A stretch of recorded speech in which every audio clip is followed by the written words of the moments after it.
Why are there more single mothers nowadays? Back in 1960, single moms were less than 10%, but in 2011, women that are single has now reached a quarter of our population.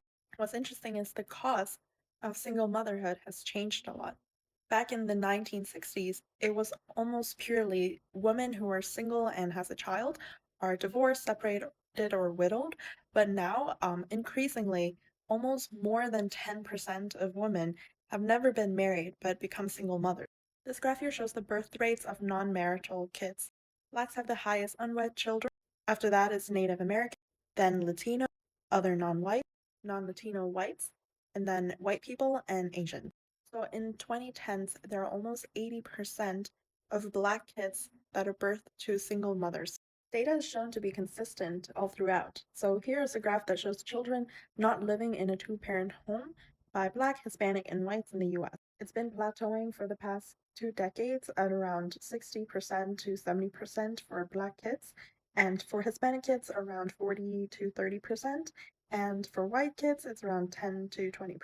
Since the 1960s, it has been looking pretty dire for families because two parents home are decreased by like 20%, while mother-only homes are increased by 10% or more.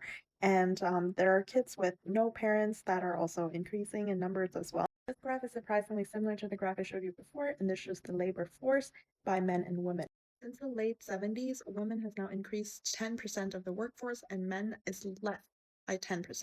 And because of that, you would think that maybe single mothers have better chance of raising their kids, but unfortunately, single mothers are still one of the top struggling in the US. Here's some data that shows single mother versus other residents around the world. We can see consistently, as shown in red here, that single mothers have struggled a lot more than other residents. Average gap across the world is 16%, and North America alone, the gap is 26%. It is still very tough for women to afford food for the kids. And especially, we have seen in the past that women tend to choose less STEM related careers. So even if they are making more of the workforce, they're not bringing in as much income as the men. I think this correlates or relates to feminism at all. Is women working more and the dating market being more preferable for the chats, leaving a lot of single mothers behind to have to take care of their own children, and kids who grow up without mothers and dads in the same home are more likely to become criminals.